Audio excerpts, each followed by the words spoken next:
এই অরিজিনালসে আসছে পাঁচপালিশ, সেখানে অন্যতম গুরুত্বপূর্ণ চরিত্র দেখা যাবে সৌরভ আজকে। সৌরভ পাঁচপালিশ মানে রূপক অর্থে ব্যবহার হয়েছে, সেটা তো আমি বুঝতেই পারছি। নিশ্চয়ই পাঁচপালিশ মানে যে সুরসুরিতে বাস করে এটা নয়, রূপক অর্থে নিশ্চয়ই ব্যবহার হয়েছে, সেই প্রশ্ন করে এসেছি। একটা পলিটিক্যাল চরিত্র বা যে রাজনৈতিক নেতৃত্ব দিচ্ছে সেরকম একটা চরিত্র। এই চরিত্র বর্তমান যে রাজনৈতিক নেতারা যারা আছে তারা প্রচারে যাচ্ছে বা তাদের বন্ধু বান্ধব, তাদেরকে কোনো মিল খুঁজে পান? মানে কোথায় মিল খুঁজে পাবো? মানে এই যে যারা ধরো বিপ্লবী, মানে তুমি রেভলিউশনারি কথা বলছি আর কি। তো ওরকমভাবে আমি কোনো মিল খুঁজে পাই না, তাদের বিষয়টা পুরোপুরি আলাদা। এইটা একেবারেই আলাদা, সেটা সিরিজ দেখলে বুঝতে পারবে। এইটা যে কারণে বাঁচা সেটা প্রচণ্ড পার্সোনাল। এটা তো আমার যে রাজনৈতিক নেতাদের কথা বলছো, that is absolutely not personal, that is for the public. আর আমার এই চরিত্রটা ইজ ভেরি পার্সোনাল আর কি, অ্যাবাউট দ্য কমিউনিটি। একটা প্রচণ্ড ক্লোজ নিট একটা পরিবার আর কি, তাদের জন্য লড়াইটা, এবং নিজেরও একটা লড়াই, রিভেঞ্জ। তো সেইটা তো সিরিজ দেখলেই বোঝা যাবে। সৌরভ একটা কথা যেটা আমার মনে সবসময়, সৌরভ দাস যে চরিত্রটা করে সেটা আলোচনার কেন্দ্রে থাকে, এবং একটা চরিত্র প্রত্যেকটা মানে পূর্ণ চরিত্র থেকে আলাদা। সে ছবি হিট করুক বা সিরিজ যতটা জনপ্রিয় হোক বা না হোক, সৌরভ দাসের চরিত্রটা নিয়ে আলোচনা হয়। এটা কি কোথাও তুমি করে লাক না তোমার hard work? I do not believe in that. লাকে আমি বিশ্বাস করি খুবই কম, বাট হার্ডওয়ার্কটাই মেইনলি বিশ্বাস করি।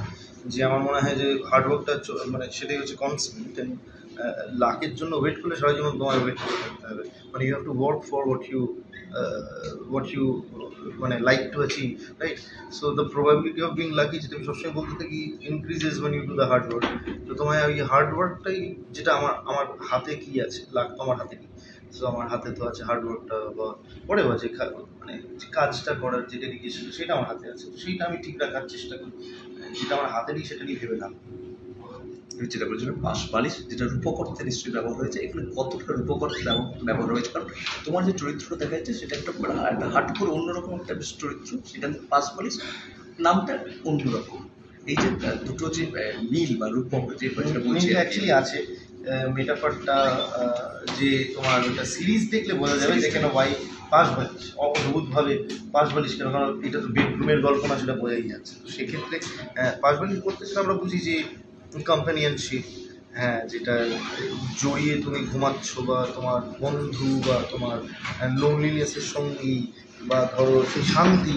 হ্যাঁ, তো এই প্রত্যেকটা জিনিস অ্যাকচুয়ালি এই সিরিজটা দেখলে বুঝতে পারবে যে কেন মেটাফরিক্যালি এই পাঁচবালিশ নামটা দেওয়া হয়েছে। কলকাতা সদর দিকে আবার তোমার বিশেষ ছিল, এখানে আবার বিশেষ জুটি বাঁধবে দর্শক। এখানে মানে আবার একটি অন্যরকম জুটি পেতে চলে, মানে ওইটা কলকাতা আলাদা ছিল, অন্তর্ভুক্ত আলাদা, এটা আলাদা। হ্যাঁ, সেটাই স্বাভাবিক। মানে নানান ধরনের চরিত্র করার এটাই মজা, যে নানানভাবে তুমি নিজেকে ফুটিয়ে তুলতে পারো, এক্সপ্লোর করতে পারো, এবং তোমার সঙ্গে হয়তো অভিনেত্রী সেই একই, কিন্তু তোমাদের ইকুয়েশন পুরোপুরি আলাদা according to the script, the screen play, হ্যাঁ, অ্যাকর্ডিং টু দ্য স্টোরি। তো সেই ক্ষেত্রে অন্যভাবে অ্যাকচুয়ালি আমাদের কেমিস্ট্রিটা, মানে একসঙ্গে অভিনয় করার ওই যে কেমিস্ট্রি যেটা হয়, সেটা তো আমরা কাজ করেছি এর আগে এতবারই, যে সেইটা আমরা জানি। সেই জন্য সুবিধা হয় কাজ করতে। অবভিয়াসলি তুমি ওই নোন পিচে ব্যাটিং করতে তোমার সুবিধা হবে, হঠাৎ করে আননোন পিচে ব্যাটিং করতে গেলে তুমি প্রথমে দেখবে বলটা কিরকম আসছে, থমকে আসছে নাকি ভালো কি আসছে। তো সেক্ষেত্রে সেরকমই আমার এই পিচটা নোন পিচ, ঈশার সঙ্গে অভিনয় করার আমি জানি যে কীরকম কী এক্সপেক্ট করা যেতে পারে। তো সেক্ষেত্রে ওর সঙ্গে অভিনয় করতে ভালোই।